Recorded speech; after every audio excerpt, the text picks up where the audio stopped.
Welcome to success education. दोस्तों, आशा करता हूँ आप सभी बहुत अच्छे होंगे। दोस्तों, हम आज पर्यावरण सब्जेक्ट की टॉपिक वाइज सीरीज स्टार्ट कर रहे हैं। आप अगर इस सीरीज को अच्छे से देख लेते हैं तो आपको और कहीं और किसी भी बुक से पढ़ने की आवश्यकता नहीं पड़ेगी। हमने टॉपिक वाइज कवर करने का लक्ष्य निर्धारित किया है। दोस्तों, सबसे पहले यह वीडियो स्टार्ट करने से पहले मैं आपको इस पर्यावरण का क्या मतलब है, क्या मीनिंग है, वो आपको बता देता हूँ। पर्यावरण दो शब्दों से मिलकर बना है। दोस्तों, जैसा आप जानते हैं कि पर्यावरण दो शब्दों से मिलकर बना है।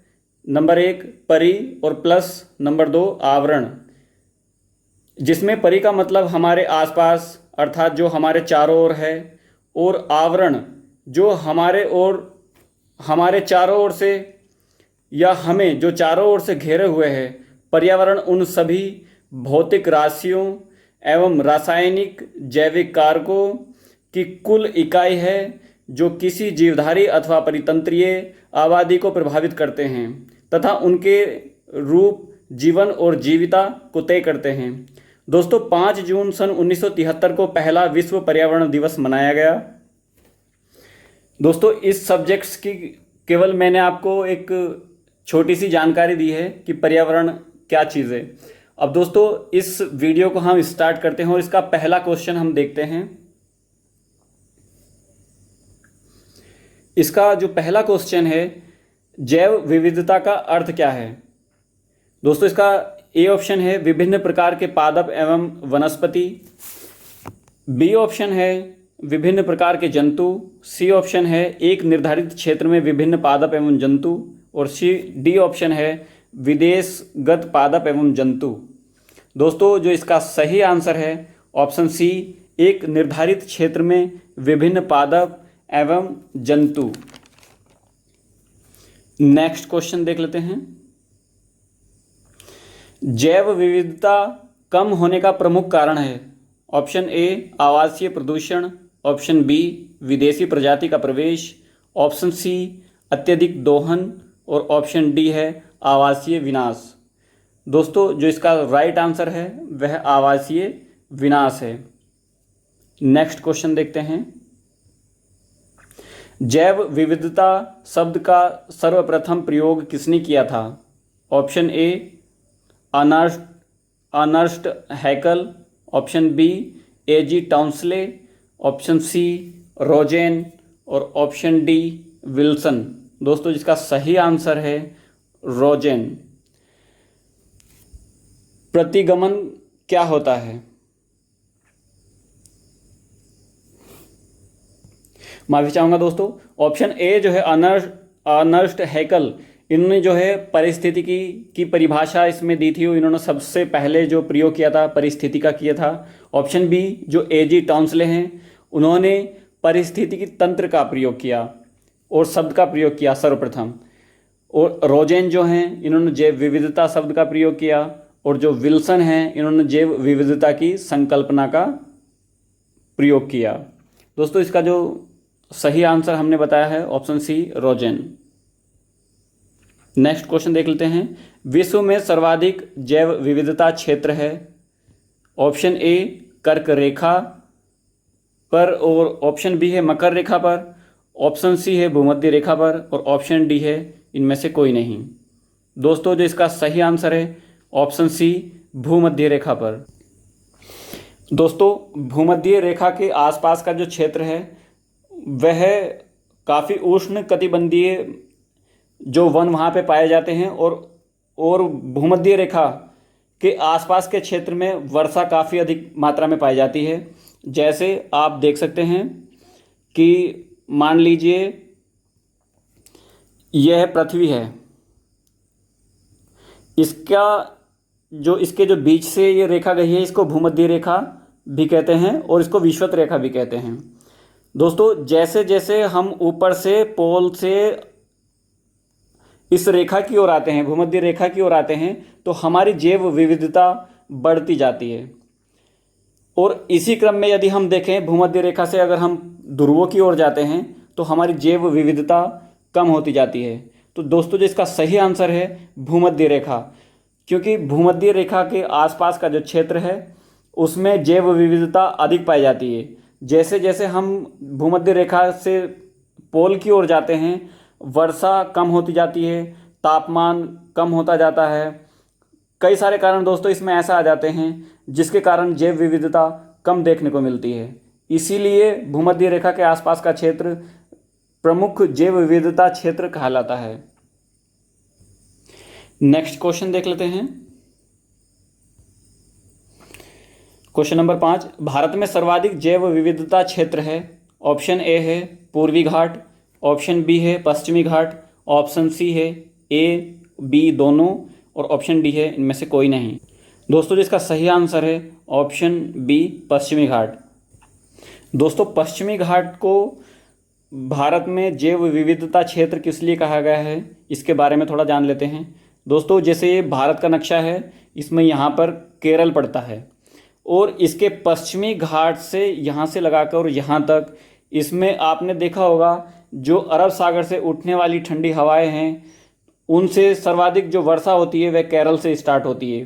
तो दोस्तों जो पश्चिमी घाट है हमारे देश का, उसमें अत्यधिक वर्षा होने के कारण यहाँ पर जैव विविधता अत्यधिक देखने को मिलती है। पश्चिमी घाट को दोस्तों शांत घाटी भी कहा जाता है और ये केरल में स्थित है। नेक्स्ट क्वेश्चन देख लेते हैं। टुमारोज बायोडायवर्सिटी पुस्तक के लेखक कौन हैं? Option A Vandana Shiva, option B है KV. Sharma, option C MS. Swaminathan, option D Megha Patekar. दोस्तों जो इसका सही आंसर है ऑप्शन ए वंदना शिवा। दोस्तों जो वंदना शिवा है उन्होंने एक आंदोलन भी किया था सन 1982 में, और उन्होंने इस आंदोलन को दिल्ली में किया था। नेक्स्ट क्वेश्चन देख लेते हैं। अंतर्राष्ट्रीय जैव विविधता दिवस कब मनाया जाता है? ऑप्शन ए 20 मई, ऑप्शन बी 21 मई, ऑप्शन सी 22 मई और ऑप्शन डी है इनमें से कोई नहीं। दोस्तों जो इसका सही आंसर है ऑप्शन सी इसका राइट आंसर है। दोस्तों अंतर्राष्ट्रीय जैव विविधता दिवस मनाए जाने का जो एक प्रमुख लक्ष्य है वह जैव विविधता को बढ़ावा देना है। नेक्स्ट क्वेश्चन देख लेते हैं। क्वेश्चन नंबर 8, भारत में पाया जाने वाला हॉट स्पॉट नहीं है।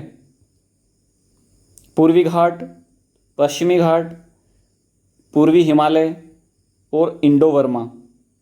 दोस्तों जो इसका सही आंसर है ऑप्शन ए पूर्वी घाट।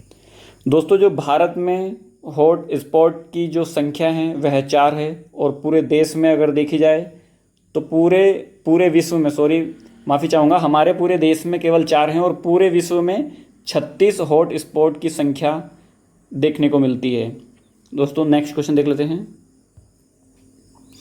स्वस्थानिक संरक्षण का उदाहरण नहीं है। ऑप्शन ए जैवमंडल आरक्षित क्षेत्र, ऑप्शन बी राष्ट्रीय उद्यान, ऑप्शन सी पौधशाला, ऑप्शन डी अभयारण्य। दोस्तों जिसका सही आंसर है ऑप्शन सी पौधशाला। दोस्तों स्वस्थानिक संरक्षण का जो मतलब है वह जिस स्थान पर रह रहा है वहीं पर उसका संरक्षण हो जाए तो यह स्वस्थानिक संरक्षण कहलाता है।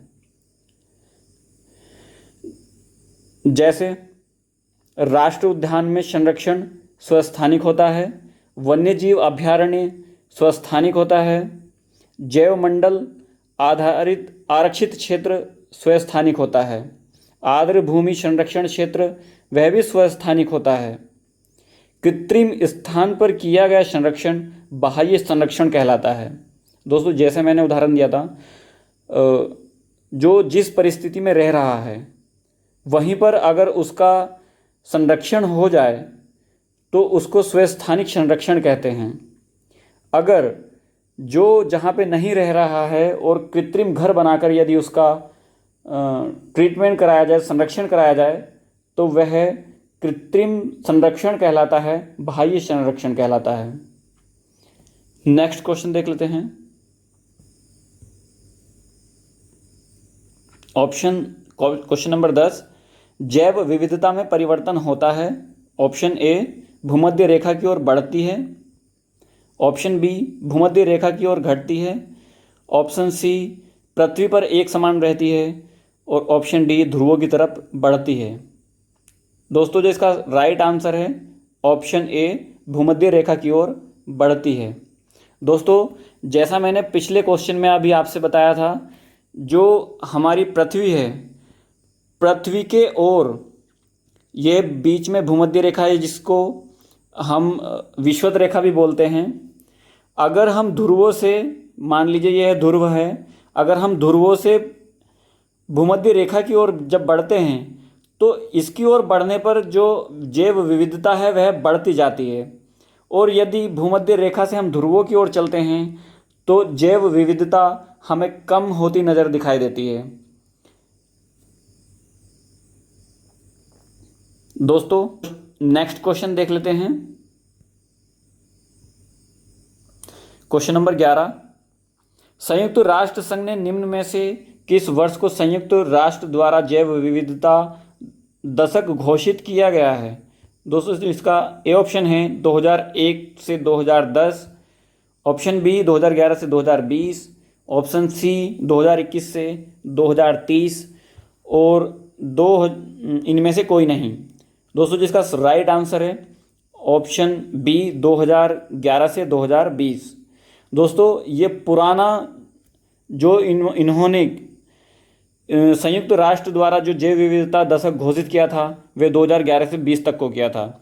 अगर नया जैव विविधता दशक घोषित करने के लिए अगर पूछ लिया जाए कि कौन सा है तो दोस्तों हम नए को 2021 से 2030 मानेंगे। नेक्स्ट क्वेश्चन देखते हैं। विलुप्त होने वाली प्रजाति की सूचीबद्धता होती है। Option A, pink data book, option B, red data book, option C, green data book और ऑप्शन डी, इनमें से कोई नहीं। दोस्तों जो इसका राइट आंसर है रेड डाटा बुक्स। दोस्तों इसके बारे में हम थोड़ी जानकारी दे देते हैं। जो इसका ए ऑप्शन है पिंक डाटा बुक, यह आक्रामक संकटपन में जो भी विलुप्त प्रजाति है जिस पे संकट आ रहा होता है कि मान लीजिए वो विलुप्त होने की कगार पे है, दोस्तों ऐसी प्रजाति को पिंक डाटा बुक में रखा जाता है। और जो रेड डाटा बुक है जिसमें जो जाति प्रजाति विलुप्त हो चुकी है उनका नाम इस रेड डाटा बुक्स में लिखा जाता है। और जो ग्रीन डाटा बुक है इसमें सामान्य जीव आते हैं जो प्रेजेंट में जी रहे हैं, जो अपना जीवन यापन कर रहे हैं। दोस्तों नेक्स्ट क्वेश्चन देख लेते हैं। भारत में निम्न में से कौन सा अधिनियम वन्य जीवों को संरक्षण प्रदान करता है?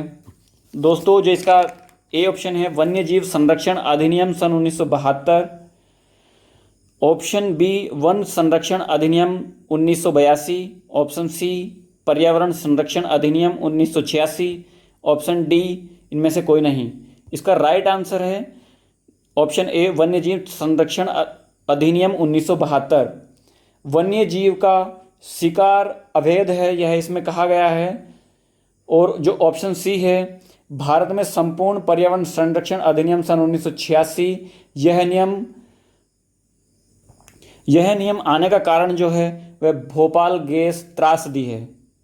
जिस समय भोपाल गैस त्रासदी हुई थी उस समय पर पर्यावरण संरक्षण अधिनियम सन 1986 को लागू किया था।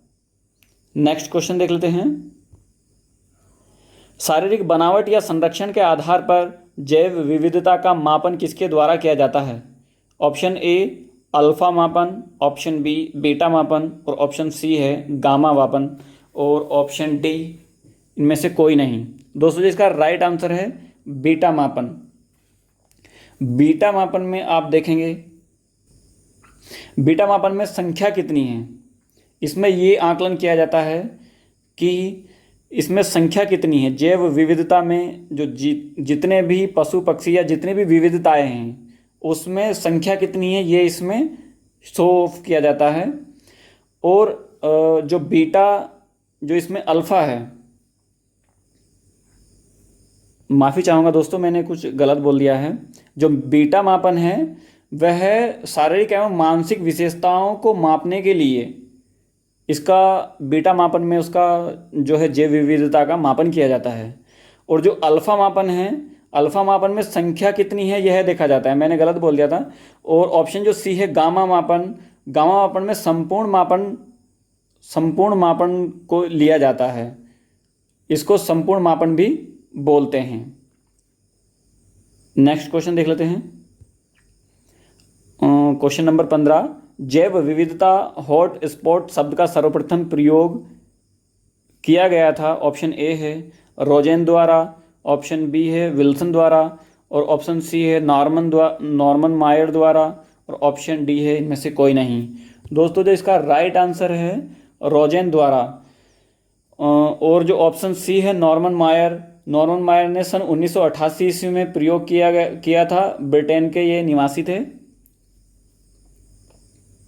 नेक्स्ट क्वेश्चन देख लेते हैं। फूलों की घाटी स्थित है जम्मू कश्मीर, हिमाचल प्रदेश, सिक्किम और उत्तराखंड। दोस्तों जिसका राइट आंसर है ऑप्शन नंबर डी, उत्तराखंड। फूलों की विविधता प्रजातियों का संरक्षण किया गया है उत्तराखंड में, इसलिए उत्तराखंड को फूलों की घाटी कहा जाता है। क्वेश्चन नंबर 17, प्रजातियों की उत्पत्ति एक रचना है, यह किसका कथन है? अरस्तू का, चार्ल्स डार्विन का, मेंडेल का और रॉबर्ट हुक का। दोस्तों जो इसका राइट आंसर है चार्ल्स डार्विन। 2 अरब वर्ष पूर्व पृथ्वी पर जीवन की उत्पत्ति हुई। पहला जीव नील हरित शैवाल है। और ये कहाँ सबसे पहले आया? यह है समुद्र में पाया गया। चार्ल्स डार्विन द्वारा प्रजातियों की उत्पत्ति एक रचना है, यह कथन चार्ल्स डार्विन का था। नेक्स्ट क्वेश्चन देख लेते हैं। निम्न में से कौन से जैवमंडल का अजैविक घटक नहीं है? ऑप्शन ए प्रोटीन, मृदा, कवक और फास्फोरस। दोस्तों जिसका राइट आंसर है कवक। क्वेश्चन नंबर 19, अंतर्राष्ट्रीय बाघ दिवस प्रत्येक वर्ष कब मनाया जाता है? ऑप्शन ए 26 जुलाई, 27 जुलाई, 28 जुलाई और 29 जुलाई। दोस्तों जिसका राइट आंसर है ऑप्शन नंबर डी, और 29 जुलाई इसका राइट आंसर है। भारत में सर्वाधिक बाघ एमपी में पाए जाते हैं और दूसरे नंबर पर कर्नाटक में पाए जाते हैं। नेक्स्ट क्वेश्चन देखते हैं। क्वेश्चन नंबर 20, होप स्पोर्ट का संबंध किससे है? पेड़ पौधों के संरक्षण से, वन्यजीव संरक्षण से, समुद्री जीव संरक्षण से और इनमें से कोई नहीं। दोस्तों जिसका राइट आंसर है समुद्री जीव संरक्षण से। दोस्तों ये होप स्पोर्ट है, आप ध्यान से देखिएगा, हॉट स्पॉट नहीं है, ये होप स्पोर्ट है। इसका संबंध समुद्री जीव संरक्षण से है। दोस्तों अगर आप हमारे चैनल पर नए हैं तो प्लीज़ आप अपनी राय हमारे कमेंट बॉक्स में ज़रूर दीजिएगा और हमारे चैनल को सब्सक्राइब, लाइक और शेयर ज़रूर कीजिएगा। थैंक यू सो मच दोस्तों। आपको हमारी वीडियो कैसी लगी आप ज़रूर हमारे वीडियो के डिस्क्रिप्शन और कमेंट बॉक्स में अपनी राय ज़रूर दीजिएगा। थैंक यू सो मच दोस्तों।